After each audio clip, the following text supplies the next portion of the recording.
Hi there, Gian here. Our Bible verse for today is all about Proverbs 10:22. The blessings of the Lord makes rich and He added no sorrow with it. So yung pagpapala po ng ating Panginoong Diyos, walang halong o hindi ito dinadagdagan ng anumang kalungkutan. So malalaman po natin kapag totoo or kapag yung blessings galing talaga kay Lord kasi may kasamang joy. Walang halong guilt kapag natanggap mo yon. Pagpapala ng Diyos sa atin. God's blessing includes joy. Ang pagpapala po ng Diyos kasama talaga yung kaligayahan. Hindi dinadagdagan ng kalungkutan. Meaning to say, pag pinagpala tayo ng Diyos is sobrang, alam mo, nag-uumapaw yung kaligayahan. Maliit man yan o malaki, pero ang sarap sa pakiramdam. It's because of Jesus did on the cross. Kasi pag binasa po natin yung Bible, puro kabanalan po ng Panginoong Diyos Pero tayo bilang tao, sobrang makasalanan tayo. Pero pag nung tinignan tayo ng Diyos Ama, minahal niya tayo. Kaya nga binigay niya yung nag-iisang anak niya para dumaloy yung pagpapala ng blessings ng Panginoong Diyos po sa atin through Jesus Christ.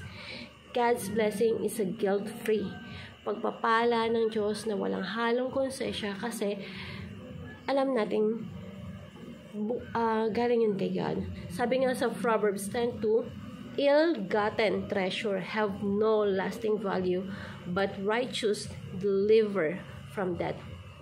So, ang yaman buhat sa masama ay hindi pinakikinabangan, ngunit ang katuwiran ay malayo sa kamatayan.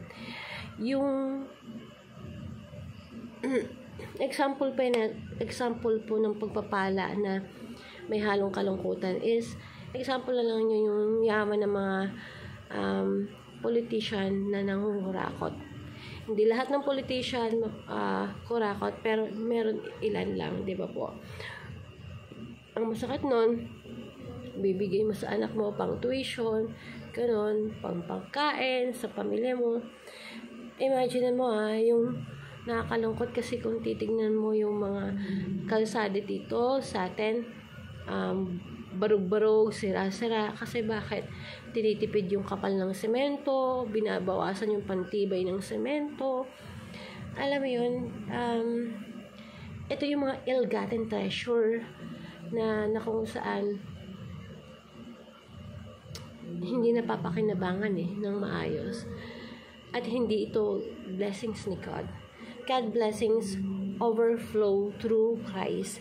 Lahat ng mabubuting bagay na natatamasa natin, it's because of Jesus Christ. So, at alam mo yun,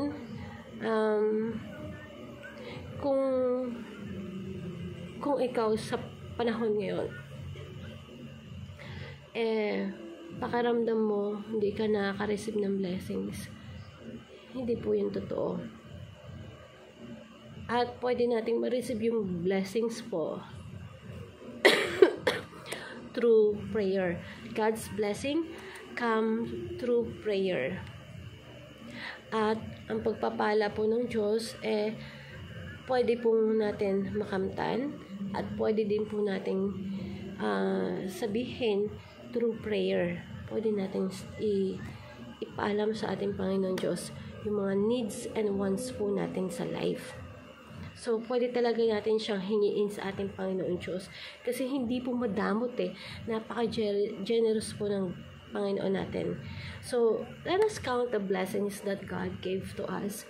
Subukan mong bilangin yung blessings ni God. Kung pakiramdam mo, pinagkakaitan ka ng blessings mo, try mong bilangin. Doon mo makikita na napakarami palang blessings ni God sa atin, maliit na malaki. Minsan lang talaga hindi natin na-appreciate yung iba. Pero tatandaan mo, napaka-generous sa lahat ng generous si God po talaga yung generous sa atin. So, count your blessings. And maganda nga, you have to write each one by one your blessings mo and recognize your blessings. Consider joy as part of blessings. Huwag niyo pong isipin na material lang or physical lang. Yung joy po kasi is something that you can take. Yun yung isa sa magandang blessings, yung kasiyahan. Because no one can take that joy from you. Minsan may mga tao na sobrang yaman, lahat ng material thing nasa kanila na, kumbaga wala na silang hihingin pa.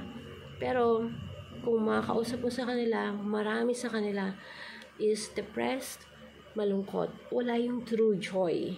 So may mga Christian naman or may mga tao naman na sobrang happy kahit wala sila ng mga material thing. Yun kasi yung true joy na ibinibigay po ng ating Panginoong Diyos. So when you have joy, that's part of the blessings of our Lord Jesus Christ. Contemplate God's blessings in Christ. Again, our blessings po rumaragasayan through our Lord Jesus Christ papunta sa atin. Marami po sa atin sinasabi na parang hindi nararamdaman yung blessings ng God. Pero try mong isulat, try mo i-recognize. Sa totoo lang po, kayang ibigay ng Panginoong Diyos lahat sa atin eh. But the question is, are you ready to handle the blessings that God gave to you? Baka kasi hindi pa binibigay kasi hindi mo pa kayang i-handle at hindi ka pa perfect para sa blessings na yun. How to be perfect para sa blessings ni God? Know God first. So, hindi ka pinagkakaitaan po ng Panginoong Diyos ng blessings. Actually nga, we are the co-heirs of Jesus Christ. Sa lahat ng pagmamayari po ng ating Panginoong Diyos is ibinibigay yun sa atin eh. Kahit nga yung internal, alam mo yun, yung pangwalang hanggang buhay, nasa atin na yun eh. Ngayon nga lang, kaya nang ibigay yun. Yung spiritual blessings, ngayon nga lang, ibinibigay na sa atin eh. So, pwede din yung material thing na gusto natin. So, we have to communicate your needs and wants to God. Na kapag ka meron kang pangangailangan, God is generous. God will bless you according to your needs and wants. So, hindi lang sa saktong, hindi naman kuripot yung Diyos natin kung ano lang yung kailangan mo. Pati din yung wants mo. Just tell to our Lord kung ano yung kailangan mo. For example, Lord, hindi ko po kayang bumili ng bagay na to, bless me. Mga ganung bagay. Kung meron kang gustong sasakyan, ask Lord. Sabihin mo sa Kanya. Minsan kasi hindi tayo nagkakaroon ng mga bagay-bagay kasi hindi tayo humihingi sa Kanya. And hope this verse will help you a lot and you will learn a lot. And I want to share this simple prayer to you. Father, I ask that you will provide all the needs of me, my family, and someone na nakikinig po sa akin ngayon. Yung needs and wants po namin. Also pray that you would grant us good health. Thank you because the joy is part of your blessings which money cannot buy. Grant me, grant my family, our family, wisdom to trust your provision, to find contentment in what you have given to me, given to us, and do use material wealth as an instrument to honor you, Lord. I pray that you would bless me more, bless us more, bless our family more, so that we can honor you. In Jesus' name we pray. Amen. Thank you everyone and God bless.